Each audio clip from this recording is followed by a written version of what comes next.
How are you today? What's up? How's it going? Um, I understand that I've been so inconsistent with this stuff, and at this point, I just hope you guys can accept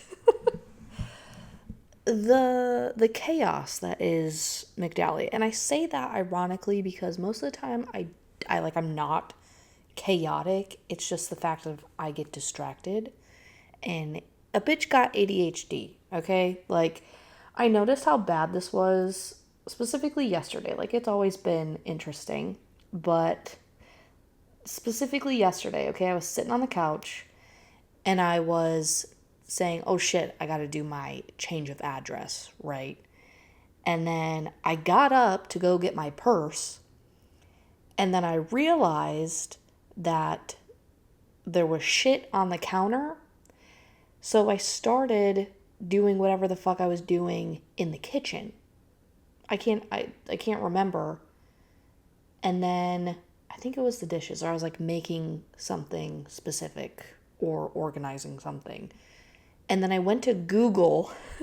I went to Google some shit only to have my phone open on the credit card information for my address change. And I was like, oh, that's what I was doing like 5 minutes ago.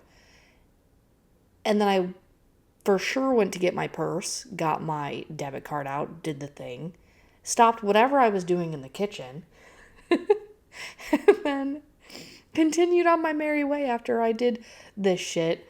And then for some reason it wasn't working, so I had to call, and I sat there for about 15 minutes trying to get a hold of somebody from US Postal Service. And yeah, so that's what happens in my mind all the time. Like I get distracted and do this. Like bartending is, I wouldn't say it's challenging. It's super fun because it gets my brain going boom boom boom boom boom. But when I tell you that I will be in the middle of something and then I stop because I get distracted by one thing and then it becomes a whole project and then I go back to another project and I forget what I was doing in the first place and then I'm like, oh yeah, these people asked for fucking ranch 5 minutes ago and I got sidetracked by whatever the fuck. I'm still on top of things, but yeah. I've been getting back into running specifically because I hate the way my body looks right now. And, I'm a firm believer in if you don't like something about yourself, change it because you're the only person that can. So I'm really trying to get back into my healthier habits, eating healthier now that I have a new place that, I can do whatever I want and I don't feel, you know, weird and whatever else because I'm not living in somebody else's house. I'm living in my own place. But firm believer in that you can change whatever it is. So I've been using this like 5K app to do what I need to do. And I was never active in high school. I really wish that I was active in high school, but I was not. So running was always hard for me, but I also learned that my body reacts to exercise differently than a lot of people. I have this like genetic, I don't even want to say mutation, but something genetic where I've talked about this before, where my muscles, like I build muscle faster than the average person and then I lose muscle slower than the average person. So I see like a little noticeable results within 2 weeks of me exercising. So I do the interval running, which is better for your heart, and you see results faster. So it's like a 5K app. But I've been doing that to try and take more control over my life. And when I tell you guys that manifesting absolutely works in a way for control freak like myself, because we can't control a lot of outside factors. There are certain things that are in our control based on like how we, can handle a situation, how we eat, how we exercise, how we take care of ourselves. And that being like running and eating healthier, manifesting. Oh my God, when I tell you guys, I remember when I first started. I don't know if you guys remember specifically when I first moved to Kansas. I was miserable. I was depressed. I didn't have a job. I was like so in myself, disappointed, and just stuck in the mud because nothing was going my way, and the anxiety and not having any money and anything planned out was such a heavy weight within my chest that it was hard to breathe a lot of the time. I'm surprised I didn't have more panic attacks. Can't really remember if I had any, but I really had to focus on my breathing and take control in those aspects. But I have been manifesting a job for the city for the longest time because good benefits, right? Medical, dental, vision, whatever else, you got your 401ks and all that. And I finally got what I had been, manifesting, what I've been trying to do. So it does work. And I want to specifically say that when we manifest, and I try to watch so many videos about how people do this, understand it, really try to get into it, but there's a lot of things that people don't say when it comes to manifesting. You have to let go of all these expectations. You have to, within yourself, not really think about it.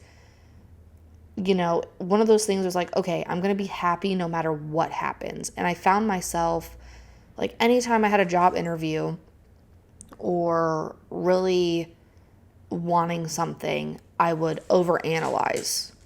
Milo, lay down. I don't know if you can hear his nails on the floor. Lay down.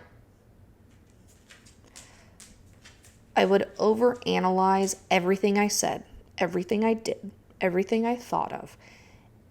And it got to the point where I felt like I was jinxing it. So my way of doing it, specifically for this last job, was like I would continue to apply, continue to do this, get my name kind of out there. Whatever happens, happens. And I would tell myself, like, whatever is meant to be, will be. Rejection is okay, and it just strengthens me and leads me to where I'm meant to be. It pushes me out of my comfort zone. It pushes me to be better and, be okay with rejection. And that is specifically hard because I feared rejection. And now it's more just internalized of, you know what? It is what it is. If it happens, it happens. If it doesn't, it's not that big of a deal. It just means that it wasn't meant for me. So every time I would have a job interview, I would write down the pay, I would do the math, I would kind of figure it out and whatever else.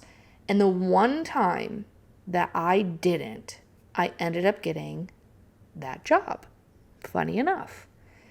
I tried not to think about it. I tried to push it out of my brain. I thought about it as little as possible. I never did the what ifs. I kept telling myself, you know what? I would be great for this position. If it happens, it happens. And that's it. But I also had a little bit of help from, outside sources.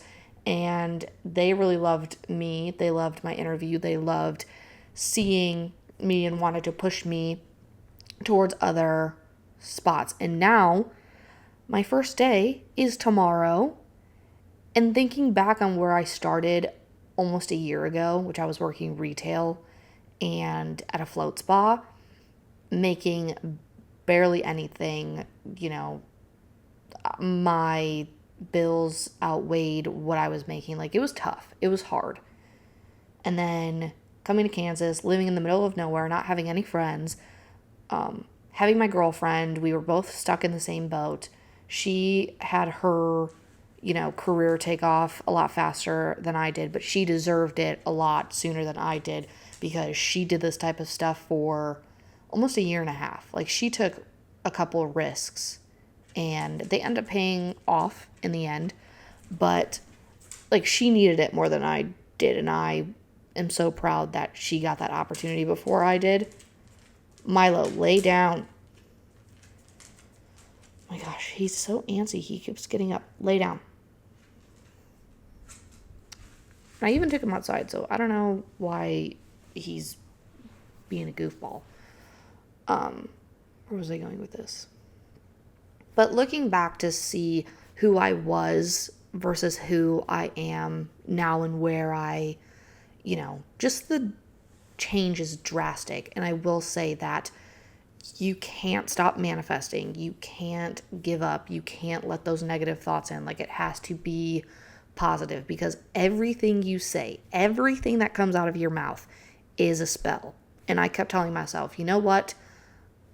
I'm a magician. I am the magician, like in tarot.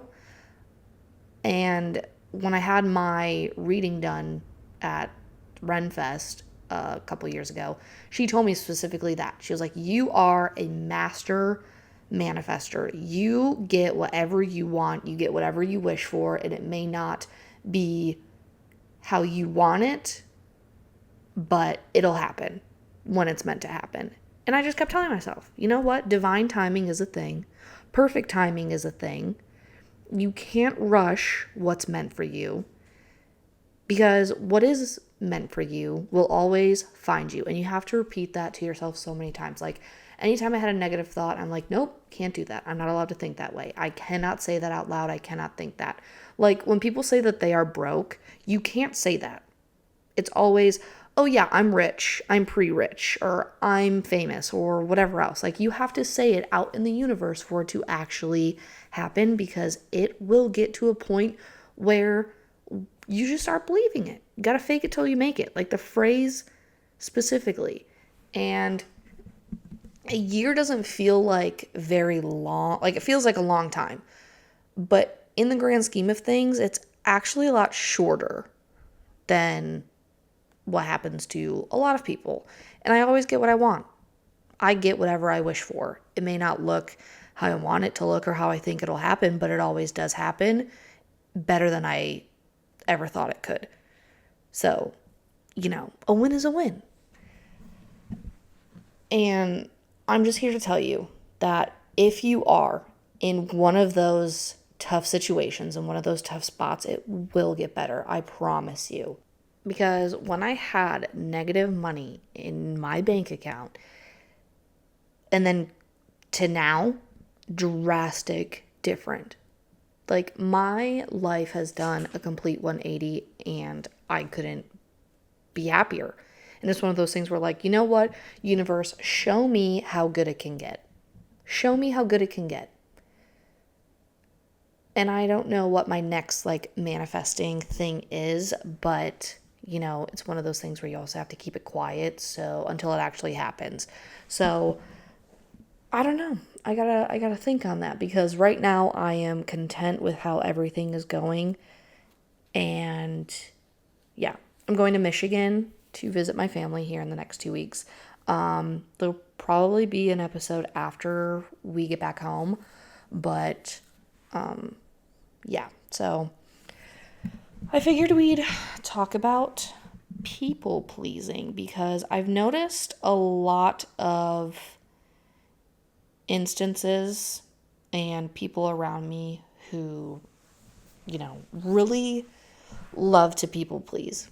And it's one of those things that can easily drain us. And I think when people have specific trauma or abandonment, or just other issues of like people not liking them, and this is coming from, y'all know my background with all of this. It's so, I don't want to say like it's easy to be a people pleaser, but it's easier than it sounds, rather than like being perceived as unlikable and unapproachable and just a straight up bitch. But when I tell you that it saves your ass a lot more than anything else, it really does. It isn't about being too nice, and people don't realize that it's more of a survival strategy that develops over the course of our lives.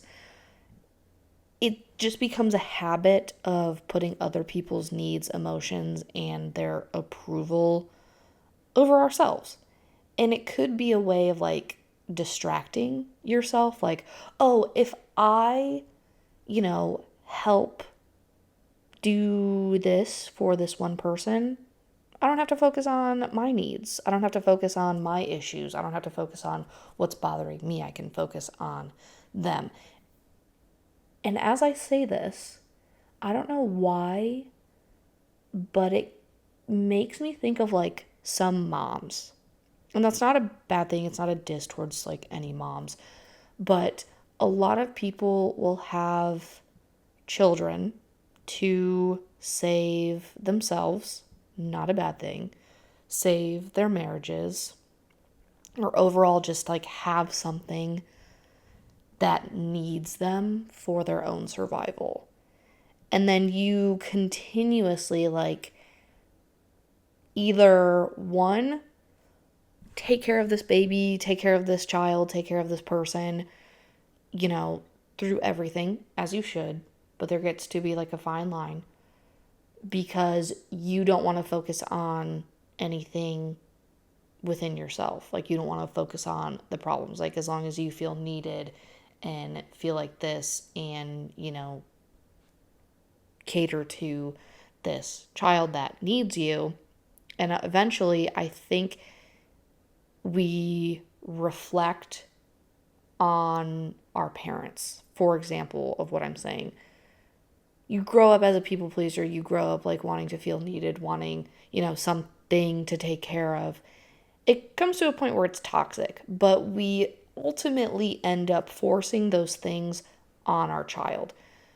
So I think if you're like a people pleaser or always wanting to feel like needed and wanting to be, likable, that overall becomes like wanting, like being a friend to your child rather than being a parent to discipline them. And it causes problems within themselves, like expecting people to cater on them left and right, or,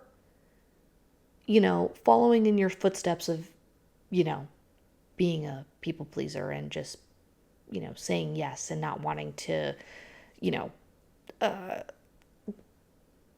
what is the word I'm looking for? Like avoid conflict. Being unconfrontational, is that the word I'm looking for?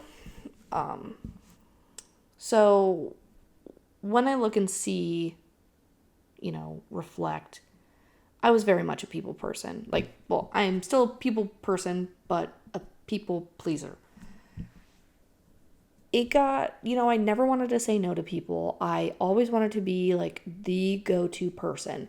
That's why I sent nudes as a teenager, because I didn't want to say no to somebody and then have them be like, oh, she's fucking, a prude. She doesn't do anything, she's whatever. Like, there's no point, I don't like her because A, B, C, D. And that's not the case. And I really hope that my younger sister doesn't ever do anything like that in order to please someone. But she's very fierce in her own ways, and I, can't ever imagine her conforming to other people's, ideas and thoughts and whatever else that she is. And we get that from our mom. But I always wanted, people to like me. I always wanted people to stick around. And that was mainly because of the abandonment issues that started as a child. Because, oh, my mom left me, blah, blah, blah, blah. I don't want people to leave me. I want people to like me. I want to be popular. I want to have friends. I want this and that. So if I do whatever they ask, it doesn't matter because they'll definitely like me. And I wanted, like, I was such a problem child that I wanted to make things easier, or I felt like I needed to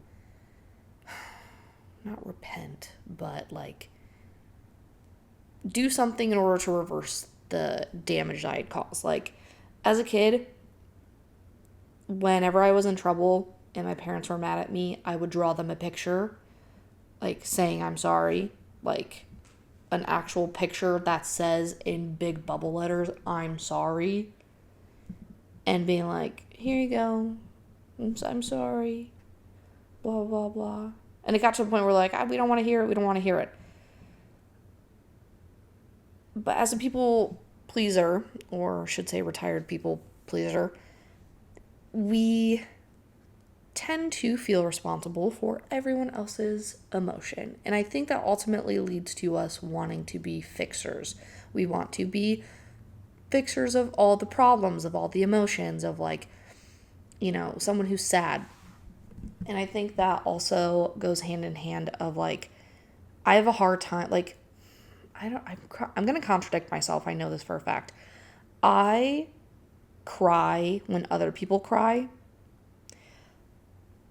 At the same time, if somebody is like sad and grieving, I don't know what to say and it makes me feel uncomfortable. And I think it's the fact of like, I'm not uncomfortable about them feeling a certain way or being sad or, grieving. I'm uncomfortable because I don't know how to fix it.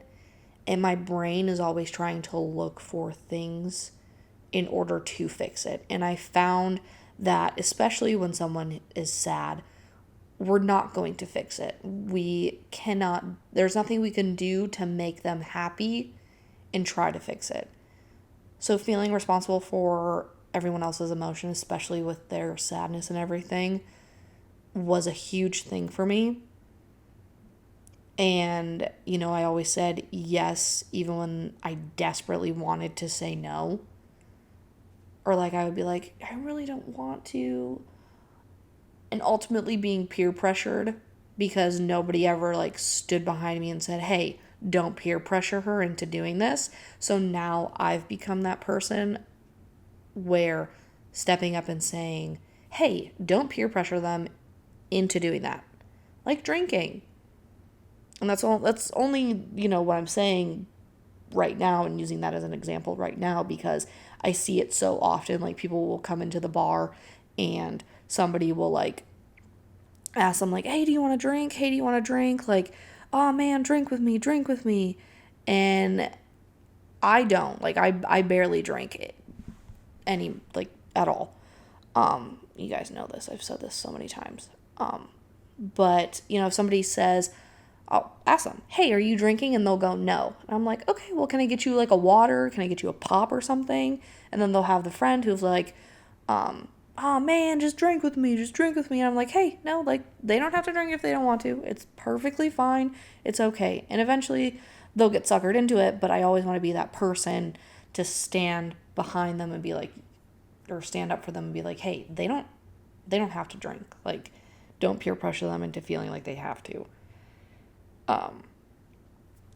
I had like this fear of always disappointing more people, and I came to this revelation when I first moved out. And this isn't like to diss my parents or anything because we've all come a long way, but I had the realization of like my parents were never scared to tell me that they were disappointed in me or disappointed in my actions. And I took those words very, very hard, especially as a teenager. Like, I felt like a failure. I felt like a disappointment. And my mom even had to reiterate and said, like, I don't think you're a disappointment as a whole. I was just disappointed in your actions in that moment. So I really had to sit with it and think to myself as I've gotten older, digging deeply when somebody's like, oh, that, like, I'm disappointed in you. It really has no effect on me anymore because I've grown and I'm like, okay, sorry that you're disappointed in me, but like, it's not gonna have any effect on me emotionally because I know at the end of the day, like, they'll get over their disappointment and something will happen. I didn't want to, or I should say, a retired people pleaser. You want to avoid conflict at all costs because, making somebody angry, you'll automatically assume that they don't like you. Oh, you pissed me off. Like, you did this. Like, I'm so mad at you. I don't want to be your friend anymore. Blah, blah, blah, blah. It was just like one of those things that made you want to throw up and, hide in your bed for days on end because this person's mad at you. God forbid. And constantly seeking validation from other people, like, oh, did I do a good job? Do you like this? Do you actually like this? Like, are you happy? Like, are you happy to be my friend? Are you happy to be in this relationship with me? Anything to give yourself validation. And that's fishing. Fishing for validation. I really, it's become one of those things that I hate, and it's one of my pet peeves when people fish for compliments. Because I understand, hold on. I genuinely understand where people come from, where they're fishing for compliments or wanting to feel validated because of, feeling worthy or like not feeling good enough, so they have to question it and ask for other people's opinions because it validates them and makes them feel better. But my biggest pet peeve is when people, like, for example, say, oh, I'm ugly. I'm ugly. I'm so ugly. Like, nobody's ever gonna like me. And once upon a time, I used to do that as a child. So that way I could hear people say, oh, no, you're not. No, you're not. Like, blah, blah, blah, this and that. No, you're not. So now when people do it, I'm just like silent. I don't have a response. And I'm like, okay, but why do you feel that way? And they'll go into it. And I'm just like, okay, but I don't think that's realistic. Or I just won't respond. I will not respond. I'll just look at them and look away. Because I'm not going to get caught on the hook while you're fishing for compliments and validation. I mean, sometimes when my friends like are feeling insecure and really need it, or, same thing with my girlfriend, there are instances, there are exceptions, the way they go about it. But if you're like a random person, like specifically in high school, where you're like, oh, I'm so ugly, those guys or girls that are trying to get validation from their crush or whomever else because they want to, be with them or hear them call them hot or beautiful or whatever else. It just, was weird. And it drives me crazy when people say that because I'm always thinking, I know what you're doing and it's cringy. It's really just stop. And that's what I have to say in my head. Like, I don't know. The things I used to do as a kid really made me question a lot. And as an adult, I'm just like, okay, we're not doing this. But it just becomes clear. People pleasers like apologize excessively. We're always like, oh, I'm so sorry, I'm so sorry, I'm so sorry. I'm sorry for this, I'm sorry for that, I'm sorry. Because we're trying to, feel regret and feel shame and feel whatever else when it's really not like that. So whenever somebody's like constantly apologizing, I'm just like, who hurt you? Why do you keep apologizing? Like, it's not that big of a deal. And I only say this, like, for example, one of my coworkers, she's so funny. She'll like be behind me and I won't notice her. So we'll kind of like not run into each other, but almost bump into each other. And she's like, I'm sorry. And like goes around me. I'm like, stop apologizing. Like, everything's fine. No harm, no foul. It's totally fine. And I just catch her doing it all the time. But saying sorry in specific situations like that, like, you don't have to apologize. And if you did something wrong, obviously apologize, but the simple things, you don't need to apologize when you've done nothing wrong. And a lot of people in people pleasing will feel guilty for setting healthy boundaries. You are allowed to say no. You are allowed to say no because you are human. If you don't want to hang out with your, it's better, and I need to say this right off rip. If you make plans with somebody, okay, and you really don't want to see those plans through, so you come up with some elaborate lie or excuse to get you out of it so that way they are not mad at you because of something. For example, I don't know, your car, you have issues with your car, or oh, I'm not feeling too good, or oh, I'm sick. Trying to get your way out of it in that aspect. Just tell them, hey, unfortunately, I really am not feeling up to it. You don't have to make an elaborate lie to get out of it. That, I don't know why it used to offend me when people made up specific lies just to get out of something, and then they would go somewhere else. For example, and I hate to bring this up again, but it just is the one that comes to mind. When Pugsley didn't want to hang out, I had his location on Snapchat, and this was during the winter. He didn't want to drive to hang out with me because the roads were bad, whatever. He was hanging out at his friend's house. I hate catching people in a lie when they don't want to do something. They just say you don't want to hang out. It's not that difficult. Please be an adult. Please practice that.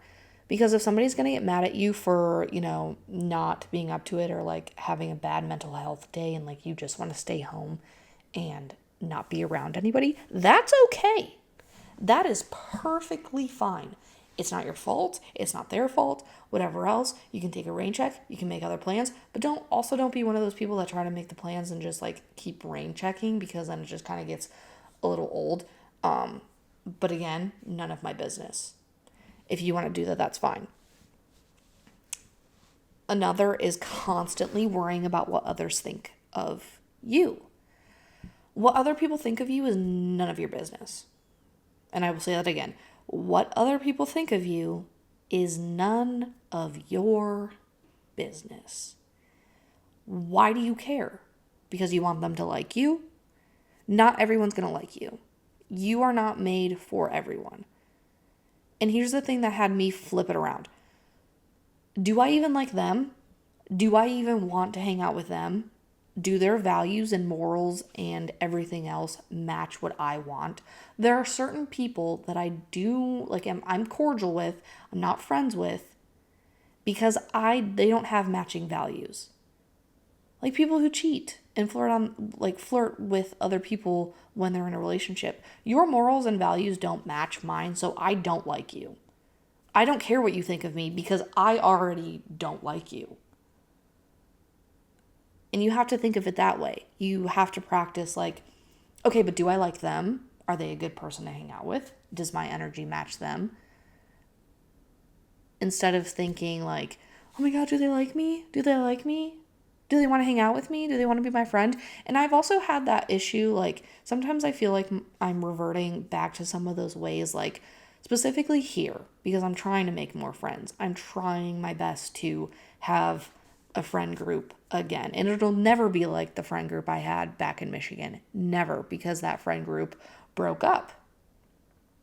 Everyone kind of went their separate ways in 2024. Around that time, right after I went to Faster Horses, it kind of just dissipated. Because a lot of people started realizing who other people were. How they used them in the friendship. So it just broke apart because truth started to be revealed.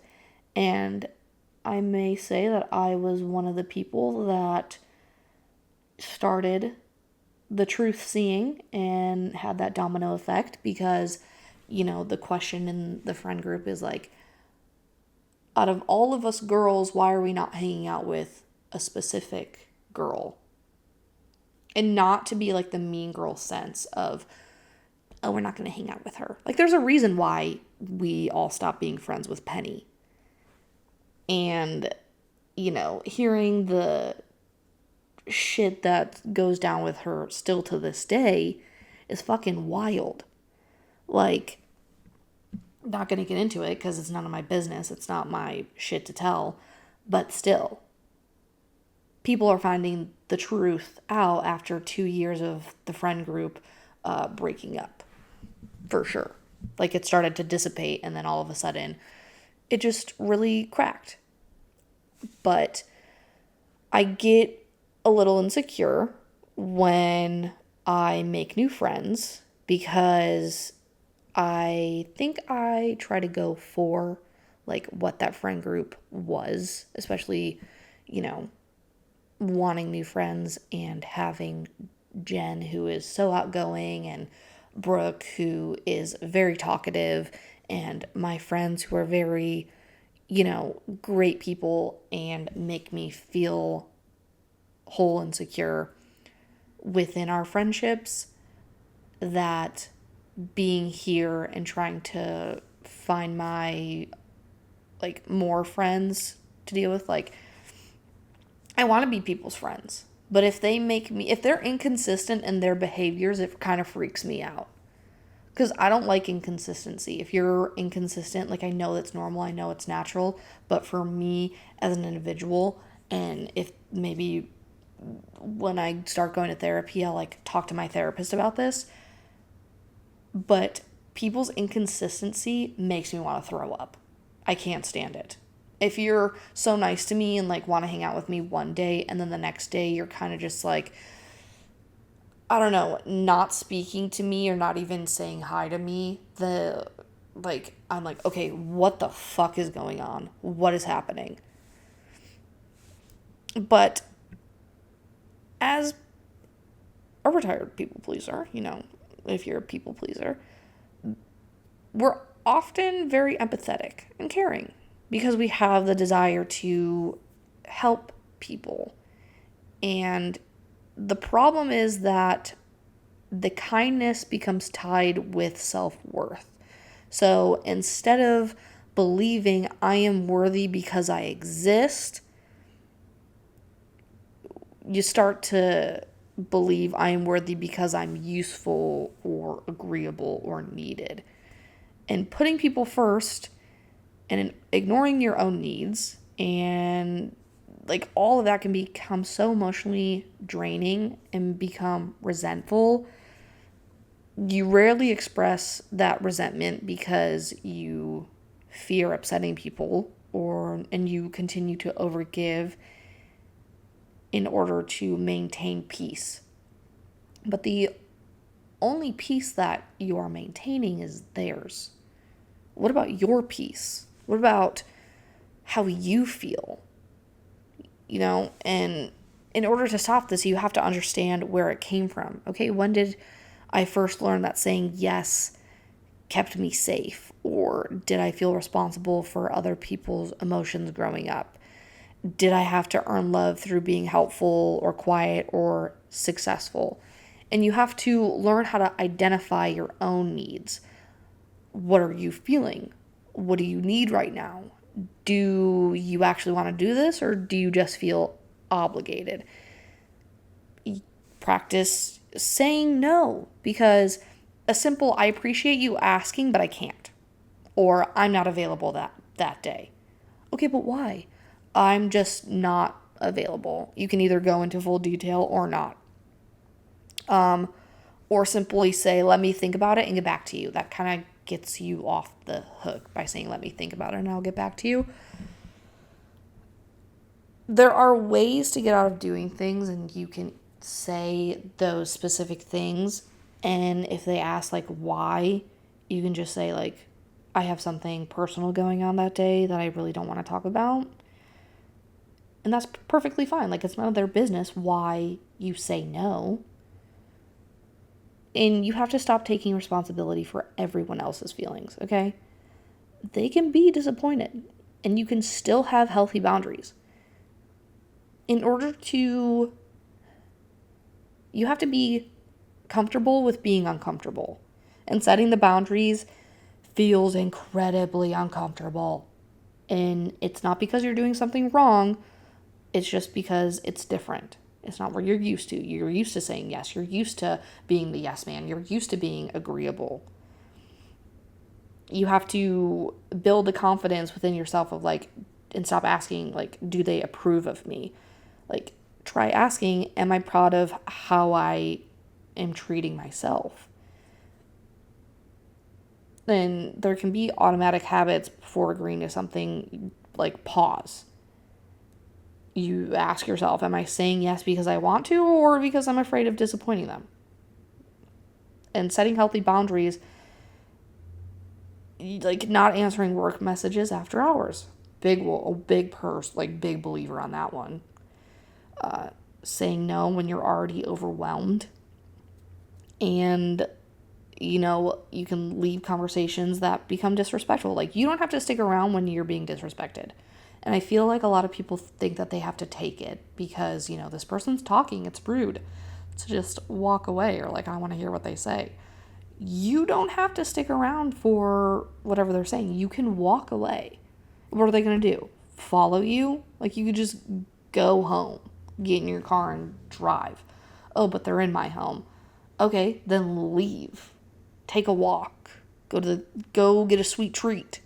Get in your car. If you don't have a car, get on your bike. If you don't have a bike, go for a walk. Call a friend. And finally, you have to accept that not everyone will like your boundaries, because your boundaries don't help them. Your boundaries. Don't let them use you. If they get upset simply because you're taking care of yourself, that doesn't necessarily mean that your boundary is wrong. If anything, it's kind of weird that they're getting mad at you for whatever reason. Like, oh no, they'll be upset. Oh no.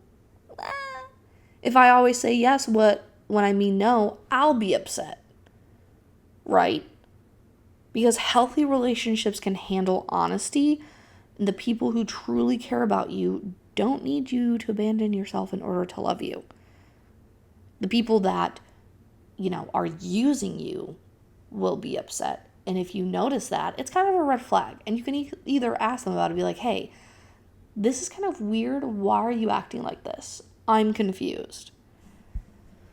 And you can do it over text message or in person, but I would, typically like to do it in person so I can see their body language and see how they react. And, that's probably more for the extreme. You were not put on this earth for everyone to like and love you and whatever else. You have a purpose. And sometimes it takes a hot minute to find your purpose and find your, reason for doing what you want and need to do. But not everyone's going to like you, and that's okay. Like, that's perfectly fine. But that's the end of this episode. I will try to do another one. I'm kind of running out of ideas to talk about, but I'm sure I'll find some to talk about at some point. But go ahead, give me a follow on my Instagram and TikTok. It's MIGDALIABONILLAA. TikTok is the same exact way. I'm really not following up with the, Life with Migdalia, TikTok and Instagram. So just follow my main. My mains are more entertaining than my, podcast TikToks. But yeah, and the Etsy is still up, and I do want to make new things, but I need to find the necklaces that I made. I don't know where I put them. But if you're interested, just order one, whatever. And yeah, so I'll see you guys later. Love you, bye.